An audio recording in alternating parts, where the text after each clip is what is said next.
the best academy. Hi everyone, welcome to Harish academy. ఈరోజు current అఫైర్స్లో భాగంగా each and every టాపిక్ని మనము డీటెయిల్గా డిస్కస్ చేసుకుందాం. ఇవాళ మన ఫస్ట్ టాపిక్ ఎన్విరాన్మెంటల్ సస్టైనబిలిటీకి సంబంధించినది. పర్యావరణ సుస్థిర అభివృద్ధి కోసము జనరల్గా గ్రీన్ వేస్ట్ ఎంతో ఉత్పత్తి అవుతూ ఉంటుంది భారతదేశంలో. ముఖ్యంగా ఫర్ ఎగ్జాంపుల్ ఆకులు, పూలు, చెట్ల కొమ్మలు ఇటువంటి గ్రీన్ వేస్ట్ని ప్రాసెస్ చేసి వాటిని వాల్యుబుల్ ప్రోడక్ట్స్గా కన్వర్ట్ చేయడానికి, అనగా for example biodegradable packaging materials, biodegradable plates, అటువంటి వాటిని తయారు చేయడానికి ఫర్ ద ఫస్ట్ టైం ఇండియాలో తొలిసారిగా పీపీపీ మోడ్లో, పబ్లిక్ ప్రైవేట్ పార్ట్నర్షిప్ మోడ్లో ఒక గ్రీన్ వేస్ట్ ప్రాసెసింగ్ ప్లాంట్ని ఇండోర్లో ఏర్పాటు చేయబోతూ ఉన్నారు. గ్రీన్ వేస్ట్ ప్రాసెసింగ్ ప్లాంట్ అనమాట. ఈ గ్రీన్ వేస్ట్ ప్రాసెసింగ్ ప్లాంట్లో భాగంగా మనం ఇందాక చెప్పుకున్నట్టు ఈ చెట్లు, కొమ్మలు, ఇటువంటి పూలు, రాలిన ఆకులన్నింటినీ కూడా వాల్యుబుల్ ప్రోడక్ట్స్గా తయారు చేస్తారు. ఇలా చేయడం ద్వారా భారతదేశంలో దీనివల్ల లాభం ఏంది అంటే చెత్త ఉత్పత్తి తగ్గిపోతుంది. ఆ చెత్త ఉత్పత్తిని ప్రాసెస్ చేయడం ద్వారా 3R అనగా రెడ్యూస్, రీయూజ్, రీసైకిల్ సర్క్యులర్ ఎకానమీని ప్రమోట్ చేయవచ్చు. తద్వారా మున్సిపల్ ప్రాంతాలకి, ముఖ్యంగా ఇండోర్ మున్సిపల్ ప్రాంతంకి, అలానే భారతదేశంలోని ఇతరత్ర మున్సిపల్ ప్రాంతాలకి ఆదాయం కూడా వస్తుంది, రెవెన్యూ. తద్వారా 74th కాన్స్టిట్యూషనల్ అమెండ్మెంట్ యాక్ట్లో చెప్పినట్టుగా లోకల్ గవర్నెన్స్ బాడీలు, ముఖ్యంగా ఈ మున్సిపాలిటీలు స్వయం సమృద్ధి సాధిస్తాయి ఆర్థికంగా. సో 2 కారణాలు, 2 లాభాలని చెప్పవచ్చు ఇలాంటి ప్లాంట్ల ద్వారా. ఇండోర్ అనేది చాలా ప్రాముఖ్యత కలిగిన పట్టణం అని కూడా మనకు తెలుసు. జనరల్గా స్వచ్ఛ సర్వేక్షణ్ అవార్డ్స్లో ఇండోర్ ప్రతి సంవత్సరం కూడా టాప్లో ఉంటుంది. Ministry of housing and urban affairs విడుదల చేస్తూ ఉన్న స్వచ్ఛ సర్వేక్షణ్ అవార్డ్స్లో మధ్యప్రదేశ్లోని ఇండోరు ఎప్పుడు కూడా టాప్లో ఉంది. స్వచ్ఛ సర్వేక్షణ్ అవార్డ్స్ 2023లో కూడా ఇండోర్ టాప్ ప్లేస్లో నిలిచి వరుసగా 7వసారి ఆ ఘనతను సాధించింది. అలానే ఇటీవల చెప్పుకున్నాం, భోపాల్ గ్యాస్ ట్రాజడీకి సంబంధించిన వ్యర్థాలను కూడా ఇండోర్కి సమీపంలోని పీతంపూర్ అనే ఇండస్ట్రియల్ ప్రాంతంలో వాటిని కాల్చివేయబోతా ఉన్నారని చెప్పేసి కూడా తెలుసుకున్నాం. ఈ విధంగా ఇండోరు ఈ మధ్యన ఎక్కువగా వార్తల్లో ఉందనే విషయం తెలుసుకోవాలి. సో ఇక్కడ గుర్తుంచుకోవాల్సింది, ఈ ప్లాంట్ని తొలిసారిగా ఇండోర్లో ఏర్పాటు చేయబోతా ఉన్నారు. నెక్స్ట్ వన్, ఆన్లైన్ స్కామ్స్కి సంబంధించి. జనరల్గా సైబర్ ఫ్రాడ్స్, ఆన్లైన్ స్కామ్స్ ఎక్కువగా మెసేజ్ల రూపంలో వస్తూ ఉంటాయి, లింక్స్ రూపంలో. ఆ లింక్స్ని క్లిక్ చేసినప్పుడు జనరల్గా మనము డబ్బులు కోల్పోతూ ఉంటాము, ఆర్థిక మోసాలకి గురవుతూ ఉంటాం. అటువంటి ఆర్థిక మోసాలను అరికట్టడానికి డిపార్ట్మెంట్ ఆఫ్ టెలికాం వాళ్ళు వాట్సాప్తో కొలాబరేషన్ కుదుర్చుకుంటున్నారు, MOU కుదుర్చుకుంటున్నారు. డిపార్ట్మెంట్ ఆఫ్ టెలికాం మరియు వాట్సాప్ కలిసి స్కామ్ సే బచావో అనే ఒక క్యాంపెయిన్ని లాంచ్ చేయబోతూ ఉన్నారు. స్కామ్ సే బచావో అంటే స్కాముల నుంచి రక్షణ. ఈ క్యాంపెయిన్ ద్వారా వాట్సాప్ ఏం చేయబోతా ఉంది అంటే యూజర్స్కి అవగాహన కార్యక్రమాలను నిర్వహించబోతా ఉంది. వాట్సాప్ ద్వారా మనకు అవగాహన మెసేజ్లు, అవేర్నెస్ కార్యక్రమాలను వాట్సాప్ నిర్వహించబోతా ఉంది. ఇక్కడ ఫోకస్ చేయాల్సింది డిపార్ట్మెంట్ ఆఫ్ టెలికాం మరియు వాట్సాప్ ఈ మేరకై ఒక ఒప్పందం కుదుర్చుకున్నాయని చెప్పేసి గుర్తుపెట్టుకుంటే సరిపోతుంది. Next one, state specific. Telangana రాష్ట్రము తెలంగాణలో టూరిజంని అభివృద్ధి చేయడానికి తెలంగాణ టూరిజం పాలసీ 2025 to 2030 వరకు ఒక పాలసీని తీసుకొని వచ్చింది. ఈ పాలసీ అమల్లోకి వచ్చింది. ఇక్కడ ఎగ్జామ్ పాయింట్ ఆఫ్ వ్యూలో తొలిసారిగా తెలంగాణ టూరిజం పాలసీని తీసుకొని వచ్చింది.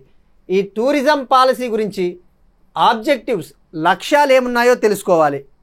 ఈ పాలసీ గురించి లక్ష్యాలు, అలానే టార్గెట్లు కొద్దిగా మనము తెలుసుకోవాలి ఎగ్జామ్ పాయింట్ ఆఫ్ వ్యూలో. ఈ తెలంగాణ టూరిజం పాలసీ ద్వారా టూరిజం రంగంలో తెలంగాణను టాప్ 5 స్టేట్స్లో నిలపాలని చెప్పేసి ఈ పాలసీ లక్ష్యము. జనరల్గా దేశీయ టూరిస్టులు ఉంటారు, విదేశీ పర్యాటకులు ఉంటారు. ఈ దేశీయ పర్యాటకులు, విదేశీ పర్యాటకులకు సంబంధించి తెలంగాణను దేశంలోనే టాప్ 5 స్టేట్స్లో నిలపాలి అని చెప్పేసి ఒక లక్ష్యంగా పెట్టుకున్నారు. అలానే రాబోయే 5 ఏళ్లలో టూరిజం సెక్టార్లో 15,000 కోట్ల పెట్టుబడిని తీసుకురావాలని చెప్పేసి తెలంగాణ ప్రభుత్వము టార్గెట్గా పెట్టుకుంది. 15,000 కోట్ల పెట్టుబడులు రాబోయే 5 ఏళ్లలో తీసుకురావాలని చెప్పేసి టూరిజం రంగంలో అని చెప్పేసి లక్ష్యంగా పెట్టుకున్నారు. అలానే ఈ టూరిజం సెక్టార్ ద్వారా సుమారుగా 3 లక్షల మందికి టూరిజం రంగంలో ఉద్యోగ కల్పన చేయాలని చెప్పేసి కూడా టార్గెట్ పెట్టుకుంది. 3 లక్షల మందికి ఎంప్లాయ్మెంట్ టూరిజం సెక్టార్లో. 4వ లక్ష్యం వచ్చేసి తెలంగాణ జీడిపిలో టూరిజం శాతాన్ని, టూరిజం వాటాన్ని 10% లేదా అంతకంటే ఎక్కువకు పెంచాలి. తెలంగాణ జీడిపిలో టూరిజం వాటాని 10% లేదా అంతకంటే ఎక్కువ పెంచాలని చెప్పేసి టార్గెట్గా పెట్టుకున్నారు. నెక్స్ట్ వన్ అగైన్ స్కీమ్స్కి సంబంధించి అవార్డులు. తెలంగాణలో చేనేత కళాకారుల్ని ప్రోత్సహించడానికి తెలంగాణ ప్రభుత్వము కొండా లక్ష్మణ్ బాపూజీ గారి పేరిట అవార్డులు ఇవ్వాలని చెప్పేసి డిసైడ్ అయ్యింది. ఈ కొండా లక్ష్మణ్ బాపూజీ అవార్డులని జాతీయ చేనేత దినోత్సవం సందర్భంగా ప్రకటించాలని చెప్పేసి డిసైడ్ అయ్యింది. ఇక్కడ చేనేత కళాకారుల గురించి తెలుసుకునేటప్పుడు నేషనల్ హ్యాండ్లూమ్ డే ఎప్పుడో తెలుసుకోవాలి. జాతీయ చేనేత దినోత్సవం ప్రతి సంవత్సరం ఆగస్టు 7న జాతీయ చేనేత దినోత్సవం జరుపుకుంటారు. ఇది తొలిసారిగా 2015లో ప్రధానమంత్రి మోడీ గారు జాతీయ చేనేత దినోత్సవంగా జరుపుకోవాలని చెప్పేసి ప్రకటించారు. అయితే ఆగస్టు 7న ఎందుకు జరుపుకుంటారు అంటే 1905 ఆగస్టు 7న భారతదేశంలో బ్రిటిష్ వారికి వ్యతిరేకంగా 1905 ఆగస్టు 7న బ్రిటిష్ వారికి వ్యతిరేకంగా స్వదేశీ ఉద్యమం మొదలైందనమాట. ఆ స్వదేశీ ఉద్యమం ముఖ్య ఉద్దేశము భారతదేశంలో డొమెస్టిక్ ప్రోడక్ట్స్ని ఎంకరేజ్ చేయాలి, స్వదేశీ వస్తువులని, స్వదేశీ చేనేత వస్త్రాలని ఎంకరేజ్ చేయాలని చెప్పేసి అది లాంచ్ చేశారు 1905 ఆగస్టు 7న. అందుకు అప్పటి నుంచి ఆగస్టు 7ని 2015 నుంచి జాతీయ చేనేత దినోత్సవంగా జరుపుకుంటా ఉన్నాం. ఇక్కడ కొండా లక్ష్మణ్ బాపూజీ గారి పేరిట అవార్డులు ఎందుకు ఇవ్వాలి అనుకుంటున్నారు అంటే కొండా లక్ష్మణ్ బాపూజీ గారు ఫ్రీడమ్ ఫైటరు. ఈయన స్వదేశీ ఉద్యమంలోను, వందే మాతరం ఉద్యమంలోను, క్విట్ ఇండియా ఉద్యమంలోను, అలానే తెలంగాణ సాయుధ పోరాటంలో నైజాములకు వ్యతిరేకంగా ఈయన పోరాడారు కనుక ఈయన తెలంగాణకు చెందిన వ్యక్తి కనుక ఈయన పేరిట ఈ అవార్డులు ఇవ్వాలని చెప్పేసి తెలంగాణ ప్రభుత్వం నిర్ణయించింది. అలానే ఇటీవల అబ్జర్వ్ చేస్తే కొందరి వ్యక్తుల పేర్ల మీద అవార్డులు ఇవ్వడం జరుగుతూ ఉంది. ఇటీవలే తెలంగాణ ప్రభుత్వము సినిమా రంగంలో సేవలు చేసిన వాళ్ళకి ప్రముఖ పోరాట యోధుడు, ప్రముఖ విప్లవకారుడు గద్దర్ గారి పేరిట సినీ రంగంలో సేవలు చేసిన వారికి గద్దర్ అవార్డులు ఇవ్వాలని చెప్పేసి కూడా ఈ ఉగాది నుంచి ఇవ్వాలని చెప్పేసి కూడా తెలంగాణ ప్రభుత్వం నిర్ణయించింది. సో ఇలాంటి ఫోకస్ చేసేటప్పుడు గద్దర్ అవార్డులు అంటే సినిమా రంగానికి సంబంధించినవి, కొండా లక్ష్మణ్ బాపూజీ అవార్డులు అంటే చేనేత రంగానికి సంబంధించిన చేనేత కళాకారులు అని చెప్పేసి గుర్తుపెట్టుకుంటే సరిపోతుంది. నెక్స్ట్ వన్ బ్రాండ్ అంబాసిడర్స్కి సంబంధించి జనరల్గా నిన్ననే మనం తెలుసుకున్నాము. ఫిట్ ఇండియా ఐకాన్గా బాలీవుడ్ యాక్టర్ ఆయుష్మాన్ ఖుర్రానా గారిని భారత ప్రభుత్వం నియమించిందని చెప్పేసి. సో ఇలాంటి బ్రాండ్ అంబాసిడర్లు కొంతమంది ప్రముఖుల్ని బ్రాండ్ అంబాసిడర్లుగా నియమిస్తూ ఉంటారు. ఇటువంటివి డైరెక్ట్గా ఎగ్జామ్లో ఏ రకమైన ఎగ్జామ్స్కి ప్రిపేర్ అయ్యే వాళ్ళకైనా కూడా ఇలాంటి డైరెక్ట్గా స్టాటిక్ క్వశ్చన్స్ రావడానికి ఆస్కారం ఉంటుంది. అలాంటిదే మరొకటి స్కెచర్స్ అనే ఒక ప్రముఖ ఫుట్వేర్ సంస్థ, ప్రముఖ ఫుట్వేర్ కంపెనీ అనగా పాదరక్షలు, షూస్ తయారు చేసే కంపెనీ స్కెచర్స్ అనే కంపెనీ భారత ప్రముఖ క్రికెటర్ జస్ప్రీత్ బుమ్రాని తమ బ్రాండ్ అంబాసిడర్గా నియమించింది. తమ బ్రాండ్ అంబాసిడర్గా జస్ప్రీత్ బుమ్రాని నియమించడం ద్వారా ఈ స్కెచర్స్ కంపెనీ క్రికెట్లో తన ఫుట్ ప్రింట్ని పెంచుకోవాలని చూస్తూ ఉంది. అంటే క్రికెట్లో ఇప్పటి వరకు క్రికెటర్స్ ఎక్కువగా స్కెచర్స్ బ్రాండ్ షూస్ ఎక్కువగా వాడటం లేదు. సో క్రికెట్లో కూడా తమ వ్యాప్తి ఎక్కువగా పెంచుకోవాలని చెప్పేసి స్కెచర్స్ సంస్థ నియమించుకునింది జస్ప్రీత్ బుమ్రాని. నెక్స్ట్ వన్ మహిళా భద్రతకు సంబంధించి వివిధ రాష్ట్ర ప్రభుత్వాలు ఇనిషియేటివ్స్ తీసుకొని వస్తూనే ఉంటాయి. ఇటీవల మనం ఆంధ్రప్రదేశ్కి సంబంధించి కావచ్చు, తెలంగాణకు సంబంధించి చాలా డిస్కస్ చేసాం అలాంటి ఇనిషియేటివ్సే.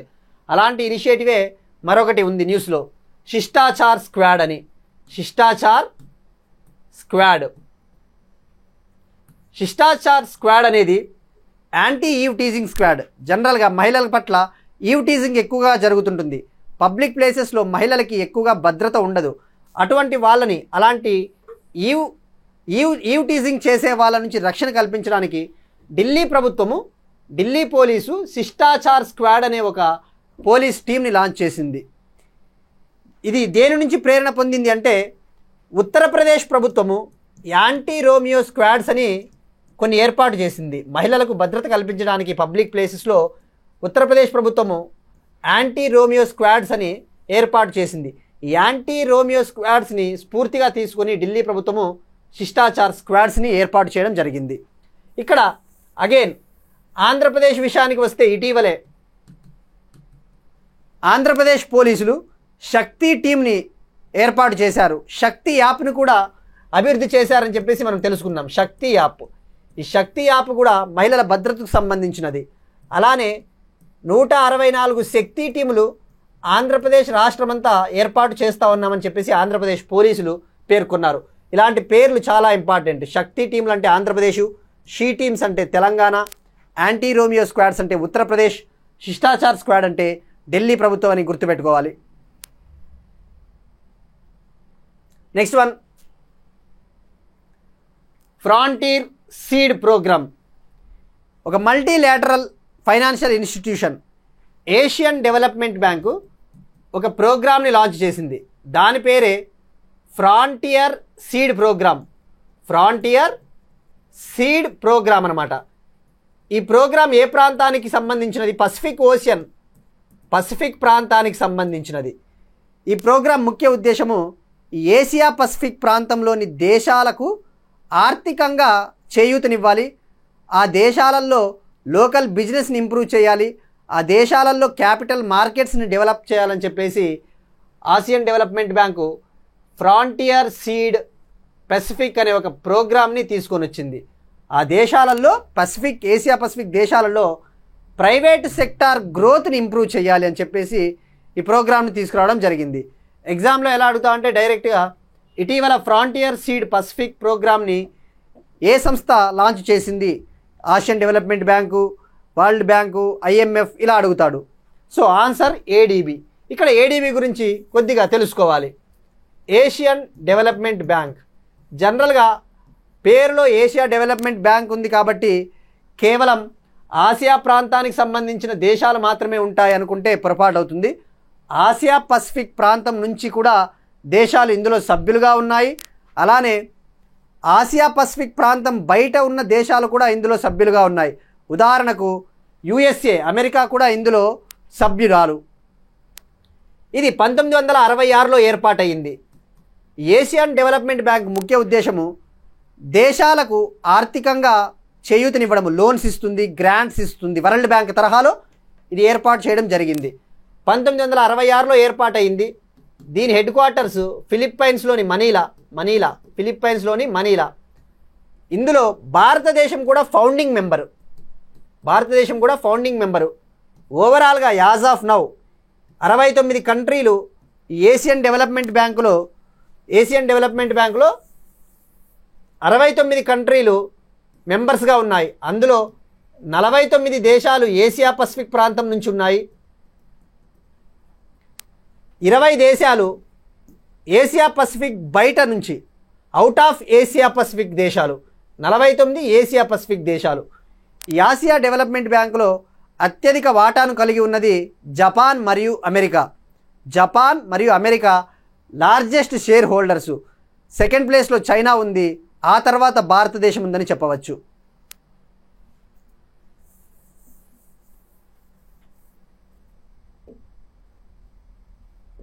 జనరల్గా ఇలాంటివి ఎకానమీ చదివేటప్పుడు కూడా Asian development bank, world bank, Asia infrastructure investment bank, bricks bank అని, అంటే న్యూ డెవలప్మెంట్ బ్యాంక్ అంటారు దీన్నే, bricks bank, new development bank అని.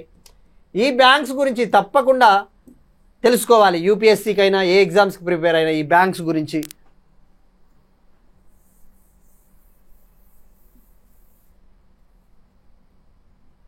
నెక్స్ట్ వన్, ఒక క్వశ్చన్ చూద్దాం. నిన్న మనం డిస్కస్ చేసుకున్న దాంట్లోంచే ఒక క్వశ్చన్ని 2 క్వశ్చన్ని ఫ్రేమ్ చేయడం జరిగింది. భారతదేశం ఏ సంవత్సరం నాటికి తన సొంత అంతరిక్ష కేంద్రాన్ని నిర్మించాలని టార్గెట్ పెట్టుకుంది? నిన్న డిస్కస్ చేశాం చంద్రయాన్ 5 గురించి తెలుసుకునేటప్పుడు. అలానే 16వ ఆర్థిక సంఘం చైర్మన్ ఎవరు అని చెప్పేసి నిన్న మనం డిస్కస్ చేసుకున్నాం. మోర్గాన్ స్టాన్లీ ఒక రిపోర్ట్ ఇచ్చింది 2028 కల్లా భారతదేశం ప్రపంచంలోనే 3వ అతిపెద్ద ఆర్థిక వ్యవస్థగా అవతరించబోతా ఉందని చెప్పినప్పుడు డీటెయిల్గా 16వ ఆర్థిక సంఘం చైర్మన్ గురించి కూడా తెలుసుకున్నాం. సో ఈ 2 క్వశ్చన్లకి కామెంట్ సెక్షన్లో ఆన్సర్ తెలపండి. అలానే నిన్న ఒక క్వశ్చన్ అడిగాం, రైసీనా డైలాగ్ 2025 థీమ్ ఏంటి? ఈ సంవత్సరము ఎన్నవ ఎడిషను, తొలి ఎడిషన్ ఎప్పుడు జరిగిందని చెప్పేసి మనం క్వశ్చన్ అడిగాం. దానికి ఆన్సర్ రైసీనా డైలాగ్ ఈ సంవత్సరం థీము కాలచక్ర, పీపుల్, పీస్, ప్లానెట్ అని తెలుసుకున్నాం. అలానే తొలి ఎడిషన్ 2016లో జరిగింది. ప్రెజెంట్ ఎడిషన్ వచ్చేసి 10వ edition. Next question, next topic Varuna 2025. Varuna 2025 exercise. ఇది ఇండియా ఫ్రాన్స్ల మధ్య ప్రతి సంవత్సరం జరిగే ఒక నావల్ ఎక్సర్సైజ్ అనమాట. వరుణ 2025 ఈ సంవత్సరము 19 నుంచి 22 మార్చి వరకు అరేబియా మహాసముద్రంలో జరగబోతా ఉంది. ఇక్కడ మనం తెలుసుకోవాల్సింది వరుణ ఎక్సర్సైజ్కి సంబంధించి ఫస్ట్ ఎడిషన్ ఎప్పుడు జరిగింది, ఇది ప్రెజెంట్ ఎడిషను. అలానే భారతదేశము ఫ్రాన్స్ నుంచి ఏమైనా వెజల్స్ పాల్గొన్నాయా అని చెప్పేసి తెలుసుకోవాలి. వరుణ 2025 ఎక్సర్సైజ్ తొలి ఎడిషన్ 2001లో జరిగింది. ఈ సంవత్సరం జరుగుతూ ఉన్న ఎడిషను 23వ ఎడిషను. ఈ వరుణ 2025 నావల్ ఎక్సర్సైజ్లో భాగంగా భారతదేశం నుంచి Indian naval ship Vikrant, indigenous aircraft carrier INS Vikrant ఈ విన్యాసాల్లో పాల్గొనబోతా ఉంది. ఫ్రాన్స్ నుంచి, ఫ్రాన్స్ దేశానికి చెందిన ఒక nuclear powered aircraft carrier Charles de Gaulle అని చెప్పేసి వాళ్ళ దేశానికి సంబంధించిన ఒక nuclear powered aircraft carrier. భారతదేశం నుంచి అయితే ఐఎన్ఎస్ విక్రాంత్. సో ఇలాంటి ఎక్సర్సైజ్ న్యూస్లో ఉన్నప్పుడు ఇటీవలే ఇండియా జపాన్ మధ్య కూడా ధర్మా గార్డియన్ అని చెప్పేసి ఒక మిలిటరీ ఎక్సర్సైజ్ కన్క్లూడ్ అయ్యింది. ఇండియా జపాన్ మధ్య మిలిటరీ ఎక్సర్సైజ్ ధర్మా గార్డియన్ 2025 జపాన్లో జరిగిందని తెలుసుకున్నాం. Bongo Sagar exercise India Bangladesh మధ్య జరిగిన నావల్ ఎక్సర్సైజ్ గురించి తెలుసుకున్నాం. అలానే ఖంజర్ ఇండియా కిర్గిస్తాన్ల మధ్య ఖంజర్ 12 అనే ఎడిషన్ గురించి కూడా తెలుసుకున్నాం. ఇలాంటి ఎక్సర్సైజ్ న్యూస్లో ఉన్నప్పుడు తప్పకుండా ఆ ఎక్సర్సైజెస్లో ఏ వెజల్స్ పాల్గొంటా ఉన్నాయో తప్పకుండా గుర్తుపెట్టుకోవాలి. ఇటీవల మౌరిషస్ పర్యటన సందర్భంగా మౌరిషస్ జాతీయ దినోత్సవంలో భాగంగా భారతదేశం నుంచి ఐఎన్ఎస్ ఇంపాల్ పాల్గొనిందని తెలుసుకున్నాం. Next topic IUCN green list. IUCN అంటే international union for the conservation of nature. జనరల్గా ఐయుసిఎన్ ఒక రిపోర్ట్ విడుదల చేస్తుంది ప్రాంతాలకు సంబంధించి, అలానే జీవులకు సంబంధించి. జీవులు ఏవైతే అంతరించిపోతూ ఉన్నాయో వాటి సంరక్షణకు సంబంధించి రెడ్ లిస్ట్ అనేది విడుదల చేస్తుంది. ఆ రెడ్ లిస్ట్లో ఎండేంజర్డ్ స్పీషీస్ అని, క్రిటికల్లీ ఎండేంజర్డ్ స్పీషీస్ అని ఉంటాయని మనకు తెలుసు. అలానే ఐయుసిఎన్ ప్రకృతిని కాపాడడానికి, ప్రపంచంలో ఉన్న వివిధ ప్రాంతాలని సంరక్షించడానికి గ్రీన్ లిస్ట్ పేరిట ఒక జాబితాను విడుదల చేస్తుంది. IUCN green list, red list ఎలాగో IUCN green list protected areas, conserved areas, రక్షించబడ్డ ప్రాంతాలకు సంబంధించి ఒక లిస్టు విడుదల చేస్తుంది. ఆ లిస్టులో ఇటీవల 4 ప్రాంతాలు జాయిన్ అయ్యాయి. ఐయుసిఎన్ గ్రీన్ లిస్టులో డైరెక్ట్గా ఈ 4 ప్లేసెస్ను గుర్తుంచుకోవాలి. అందులో ఒక ప్రాంతం మొదటిది వచ్చేసి సౌదీ అరేబియాలోని షరాన్ నేచర్ రిజర్వ్. రెండవ ప్రాంతం వచ్చేసి సౌదీ అరేబియాలోని king Abdul Aziz royal nature reserve. అలానే ఇంకొకటి మూడవది జోర్డాన్ దేశంలోని అకబా మెరైన్ రిజర్వ్. 4వ ప్రదేశం వచ్చేసి యుఏఈ దేశంలోని సర్బు నాయర్ ప్రొటెక్టెడ్ ఏరియా. ఈ 4 ప్రాంతాలు ఇటీవల ఐయుసిఎన్ గ్రీన్ లిస్ట్లో యాడ్ అయ్యాయని గుర్తుపెట్టుకుంటే సరిపోతుంది. నెక్స్ట్ వన్, ఇండియా న్యూజిలాండ్ రిలేషన్కి సంబంధించి మనము గత 2 రోజుల నుంచి తెలుసుకుంటా ఉన్నాం. New Zealand prime minister Christopher Luxon గారు భారతదేశ పర్యటనకు వచ్చేసిన సందర్భంగా కొన్ని ఎంఓఈస్ కుదిరాయని కూడా తెలుసుకున్నాం. 5 ఎంఓయూలు ఇరు దేశాల మధ్య డిఫెన్స్ రంగము, స్పోర్ట్స్ రంగము, హార్టికల్చర్, ఫారెస్ట్రీ, ఎడ్యుకేషన్ రంగానికి సంబంధించి ఇండియా న్యూజిలాండ్ మధ్య 5 ఒప్పందాలు కుదిరాయని చెప్పేసి నిన్ననే తెలుసుకున్నాం. వాటికి కంటిన్యూషన్లోనే భాగంగా న్యూజిలాండ్ ఒక ఇనిషియేటివ్లో జాయిన్ అయ్యింది. Indo Pacific oceans initiative, IPOI, Indo Pacific oceans initiative అనే ఒక కూటమిలో జాయిన్ అయ్యింది న్యూజిలాండ్. ఇక్కడ ఇండో పసిఫిక్ ఓషియన్స్ ఇనిషియేటివ్ అనేది ఇది ఒక ఇనిషియేటివ్ దేనికి సంబంధించినది అంటే ఇండో పసిఫిక్ ప్రాంతాన్ని సేఫ్గా ఉంచాలి, ఫ్రీగా ఉంచాలి, మెరైన్ ప్రాంతాలని రక్షించడానికి ఇదొక ఇనిషియేటివ్ అనమాట. 2019లో ఇండియా 14వ ఈస్ట్ ఏషియా సమ్మిట్ జరిగింది బ్యాంకాక్, థాయిలాండ్లో. 2019లో థాయిలాండ్లోని బ్యాంకాక్లో 14వ ఈస్ట్ ఏషియా సమ్మిట్ జరిగింది. అక్కడ భారతదేశము ఇండో పసిఫిక్ ఓషియన్స్ ఇనిషియేటివ్ని లాంచ్ చేసింది. ఇండో పసిఫిక్ ఓషియన్స్ ఇనిషియేటివ్ ద్వారా ఇండో పసిఫిక్ ప్రాంతాన్నంతటా కూడా సేఫ్గా ఉంచుతారనమాట. మనం ఆల్రెడీ డిస్కస్ చేసుకున్నాం సాగర్ అనే ఒక విజన్ డాక్యుమెంట్. సాగర్ అంటే security and growth for all in the region అనమాట. ఇది పసిఫిక్ ప్రాంతానికి సంబంధించి జనరల్గా మనం చూస్తూ ఉంటాం, మహాసముద్రాలలో కొన్ని దేశాలు అక్రమంగా వాళ్ళ నేవల్ బేసిస్ని ఏర్పాటు చేసుకుంటూ ఉంటాయన్నమాట. For example China. అలానే చాగోస్ ఐలాండ్ గురించి కూడా తెలుసుకున్నాం ఇటీవల. ఇండియన్ ఓషియన్ ప్రాంతంలో మౌరీషియస్కు చెందిన చాగోస్ ఐలాండ్ని ఒకప్పుడు యూకే ఆక్రమించింది. ఇటీవలే మౌరీషియస్కి చాగోస్ ఐలాండ్ని అప్పగించింది అని చెప్పేసి. సో ఇలాంటి ఇనిషియేటివ్ అనమాట. పసిఫిక్ మహాసముద్రాన్ని అందరూ కూడా సేఫ్గా వాడుకోవాలి అని చెప్పేసి ఒక ఇనిషియేటివ్ అనమాట. ఈ ఇండో పసిఫిక్ ఓషియన్స్ ఇనిషియేటివ్ అనేది నాన్ వాలంటరీ, గుర్తుపెట్టుకోండి, నాన్ వాలంటరీ. ఇక్కడ గుర్తుపెట్టుకోండి, ఇండో పసిఫిక్ ఓషియన్స్ ఇనిషియేటివ్ అనేది వాలంటరీ అంటే స్వచ్ఛందమైనది. ఇందులో తప్పకుండా మీరు జాయిన్ అవ్వాలి అన్నట్టు ఏం లేదు, జస్ట్ వాలంటరీ ప్రోగ్రాము. అలానే New Zealand coalition for the disaster resilient ఇన్ఫ్రాస్ట్రక్చర్లో కూడా జాయిన్ అయింది. Coalition for the disaster resilient infrastructure, ఈ CDRI అనేది కూడా ఇండియా 2019లో UN క్లైమేట్ యాక్షన్ సమ్మిట్ జరిగింది, అక్కడ లాంచ్ చేసింది. ఈ coalition for disaster resilient infrastructure ముఖ్య ఉద్దేశం ఏంటంటే ప్రపంచ దేశాలన్నీ కూడా ఐక్యం కావాలి. ఏవైనా విపత్తులు వచ్చినప్పుడు, సునామీలు లేదంటే అటువంటి విపత్తులు, అలాంటి డిజాస్టర్స్ వచ్చినప్పుడు అటువంటి దేశాలన్నీ కూడా ఐక్యం అవ్వాలని చెప్పేసి ఇండియా 2019లో లాంచ్ చేసింది. ఇందులో కూడా న్యూజిలాండ్ జాయిన్ అయ్యింది. ఈ coalition for the disaster resilient infrastructure headquarters secretariat న్యూఢిల్లీలో ఉంది. న్యూఢిల్లీ.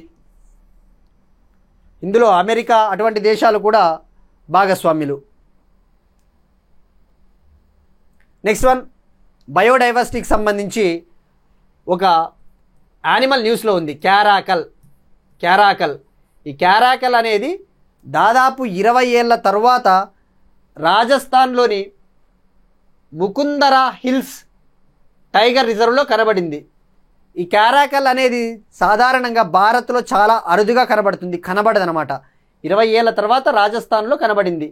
అయితే ఈ క్యారాకల్ అనేది ఒక వైల్డ్ క్యాట్, అంటే అడవి పిల్లి అని చెప్పవచ్చు.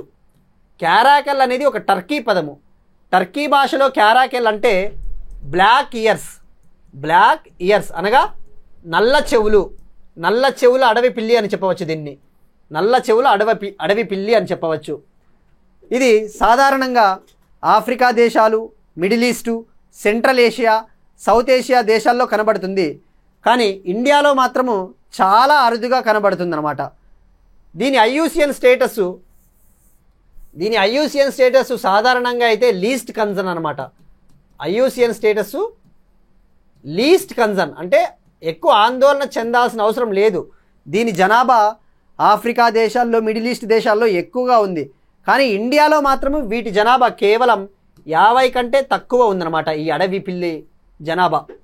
అందుకు దీనిని భారతదేశంలో స్పీషీస్ రికవరీ ప్రోగ్రామ్ కింద జాయిన్ చేశారు.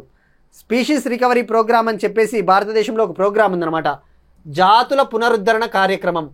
ఆ జాతుల పునరుద్ధరణ కార్యక్రమం కింద ఏం చేస్తారు అంటే అంతరించిపోతా ఉన్న జంతువుల్ని, ముఖ్యంగా టైగరు, లయను ఇటువంటి జంతువులని వాటి పాపులేషన్ని పెంచడానికి జాతుల పునరుద్ధరణ కార్యక్రమం అని చెప్పేసి భారతదేశం లాంచ్ చేసింది.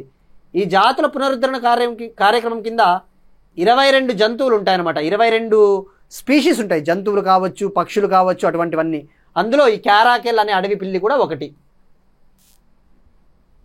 ఇలా ఉంటుంది అడవి పిల్లి, నల్లగా ఉంటాయి చెవులు. ఇప్పుడు చూపిస్తాను. ఇలా ఉంటుంది అడవి పిల్లి. ఇయర్స్ వచ్చేసి బ్లాక్గా ఉంటాయి.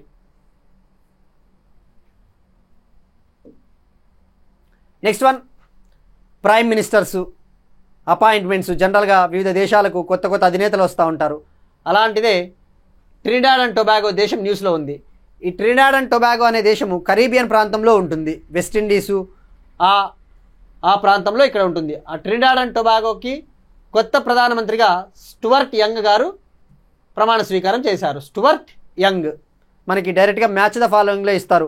ఇటీవల యూకే ప్రైమ్ మినిస్టర్ న్యూస్లో ఉన్నాడు, ఆస్ట్రియా ఛాన్సలర్ న్యూస్లో ఉన్నాడు, అలానే కెనడా ప్రైమ్ మినిస్టర్ కూడా న్యూస్లో ఉన్నాడు. కాబట్టి ఇలాంటి వాళ్ళ పేర్లు డెఫినెట్లీ గుర్తుపెట్టుకోవాలి.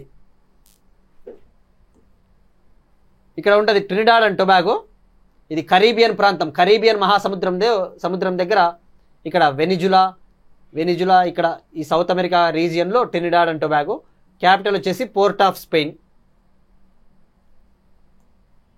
ఇప్పుడు యూకే ప్రైమ్ మినిస్టర్లు కొద్దిగా న్యూస్లో ఉన్నారు కాబట్టి జస్ట్ ఒకసారి రీకాల్ చేద్దాం, గుర్తు తెచ్చుకుందాం.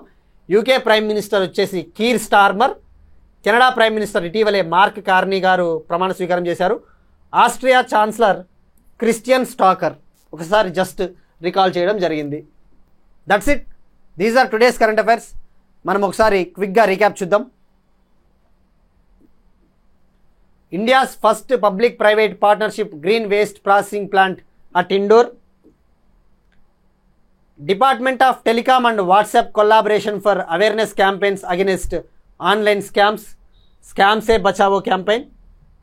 Telangana tourism policy 2025 to 2030. చేనేతలకు కొండా లక్ష్మణ్ బాపూజీ అవార్డులు. స్కెచర్స్ ఫుట్వేర్ సంస్థ జస్ప్రీత్ బుమ్రాని బ్రాండ్ అంబాసిడర్గా నియమించింది. ఢిల్లీ పోలీస్ లాంచ్ చేసిన Shishtachar squad. Asian development bank launch చేసిన frontier seed Pacific programme. India France మధ్య joint bilateral naval exercise Varuna. IUCN green list కొత్తగా చేరిన 4 ప్రదేశాలు. ఇండియా న్యూజిలాండ్ మధ్య కుదిరిన ఒప్పందాలు. క్యారాకెల్ యానిమల్ రాజస్థాన్లోని ముకుంద్రా హిల్ టైగర్ రిజర్వ్లో కనబడింది. ట్రినిడాడ్ అండ్ టొబాగో ప్రైమ్ మినిస్టర్గా స్టువర్ట్ యంగ్ ప్రమాణ స్వీకారం. That's it. These are today's current affairs. Will meet you again tomorrow and thank you everyone. ఈ వీడియో కనుక మీకు నచ్చినట్టయితే లైక్ చేయండి, కామెంట్ చేయండి, షేర్ చేయండి. Thank you everyone.